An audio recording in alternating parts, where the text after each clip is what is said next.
Joining me is lead pastor Travis Collins of the First Baptist Church of Huntsville, Alabama. And I specifically wanted Travis to join us because, number one, this is a Baptist pastor. And sometimes people, when they're talking about spiritual capital, get all caught up in thinking, oh, it's all about church. Spiritual capital is highly about values. So Travis, although he's got a background as a lead pastor, he's also authored 2 books and was a former missionary in Nigeria. And so his perspective is broad. And so thank you, Travis, for joining us to talk about spiritual capital. So Travis, in your opinion, what do you find challenging about making decisions today? Well, of course, I'm speaking only from the American context, and I have lived in Venezuela and in Nigeria, but my international experience is not that of what it is for lots of people. So with that in mind, what I believe to be the case is that we are a fairly me-centric, fairly egocentric, fairly, materialistic culture, which makes decision-making, talking about marketers. In fact, we use marketing principles to help people know about our church. However, it does feel like we're pretty self-centered. So in my world, in my field, people often ask the question, what is God's will for my life? And frankly, I think that's a pretty American question. I'm not sure that people around the world are asking, what does the creator of the universe want to do for me? In the same way that at least I think Americans are asking that question. We just feel like it feels like a very me-centered culture. And so I think that that's great insight. Why is spirituality a critical component of values-based decisions?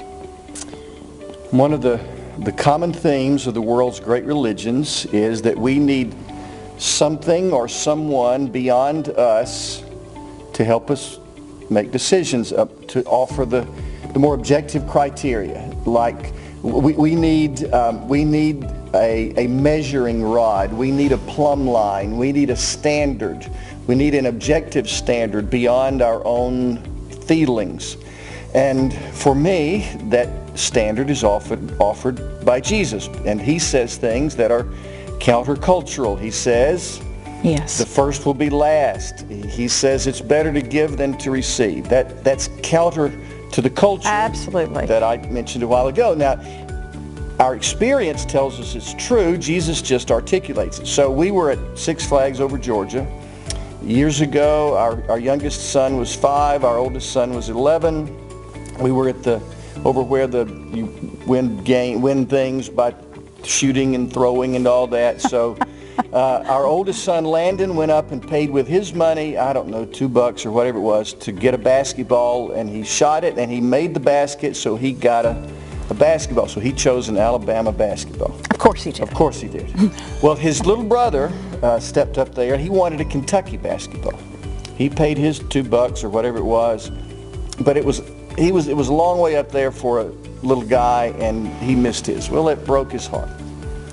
Well, he was out of money, and why his mom and I didn't give him more money, I don't know, maybe we're just bad parents, but anyway, he and Landon, his older brother, fiscally conservative, that's it. So Landon, his older brother, saw the heartbreak in his little brother's eyes, and he walked up and they pooled their money, and Landon said, let me try.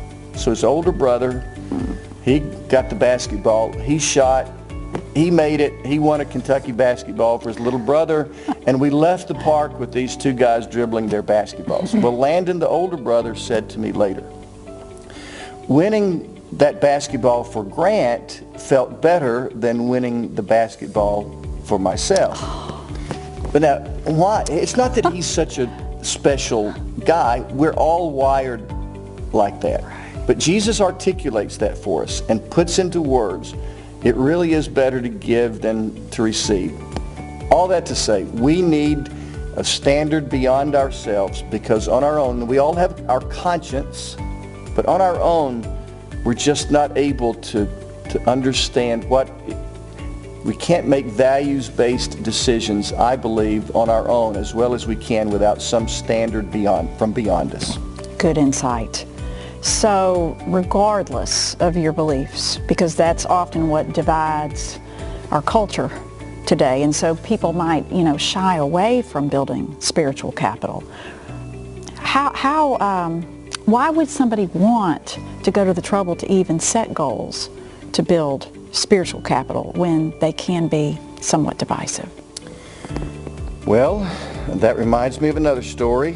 One of my favorite stories about a rural preacher who on graduation Sunday every year, when they were celebrating the graduation of their high school seniors, he would say to those 18-year-olds, one day they're going to take you out to the cemetery and they're going to lower you in a hole and they're going to throw dirt on you and they're going to go back to the church and eat potato salad.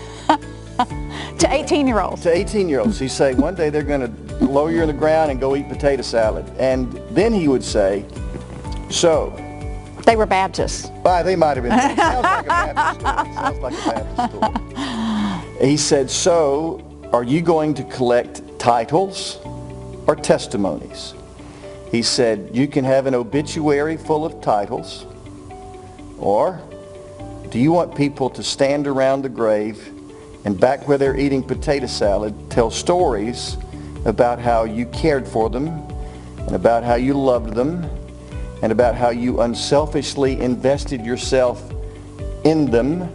Do you want do you want an obituary of titles, or do you want people telling stories about you? Now he said, I hope for you both of those things. I hope you get titles and testimonies. But if you have to choose the testimonies. And I think that whatever one's beliefs are, we're not going to be here forever. Now we might disagree about what happens beyond that, but I think we all will agree we ain't going to be here forever. So when we're gone, my belief is that if we have followed appropriate spiritual values, then when we're gone, there'll be more testimonies than there would have been otherwise. Now on our own, we can collect the titles. If we work hard enough and we have enough gifts to do that, then we can collect titles. But I think the old preacher was right. I'd rather, and I'm not sure I am, but I'd rather collect testimonies than titles. And my favorite, forgive me for telling so many stories, but my favorite story about that is from years ago. I was visiting on New Year's Eve with a family in a hospital, and their husband and dad was lying there. His name was Bubba, and this was in Virginia, by the way, not Alabama. But anyway, so Bubba was lying there, and we all knew that Bubba was about to step through that thin veil that separates this world from the next. And his daughter said, people love my dad so much that his funeral service is going to look like Easter Sunday morning. And I smiled and I thought to myself, that's really sweet that this daughter loves her dad so much and thinks so highly of him that she thinks that many people are going to come to his funeral. But I've been doing this for 35 years. No funeral looks like Easter Sunday morning. So Bubba did pass away, and we prepared for his service. And at the church where I was then, our tradition was that we would gather in what we called the parlor with the family, and we'd start gathering there about half hour before the service, and while others would make their way to the sanctuary. So I'd been for the half hour before the service, I had been with the family, and I really didn't know how many people were there. So we came down the hall, as we always did, opened the doors to the sanctuary, and it looked like Easter Sunday morning. There were more people than could fit in the sanctuary. There were people standing outside in the lobby and in the outside the other doors of the sanctuary trying to listen. Bubba was a high school graduate. After high school, he went to work with DuPont in Richmond, Virginia. He was not a dignitary. He was never in the headlines. He was not ever on any VIP list. But people stood around and told stories about Bubba when he was gone.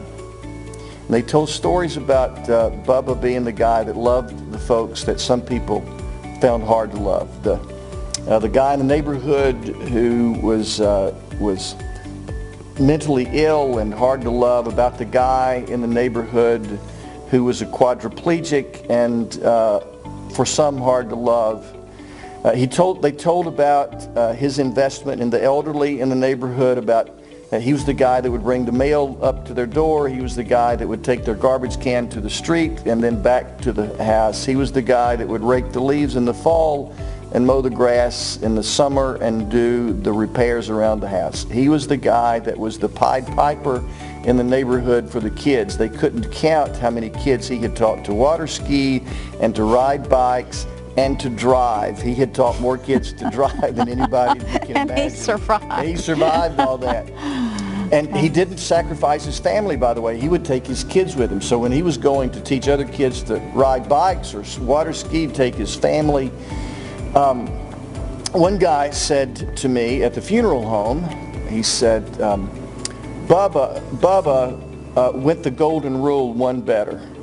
Bubba didn't do unto others as he wanted others to do unto him. Bubba did for others more than he wanted them to do for him.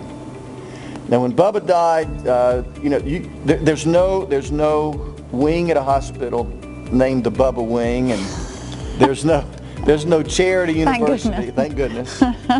There's no charity university named for him. There's no room in the art museum named for him because of his financial contributions.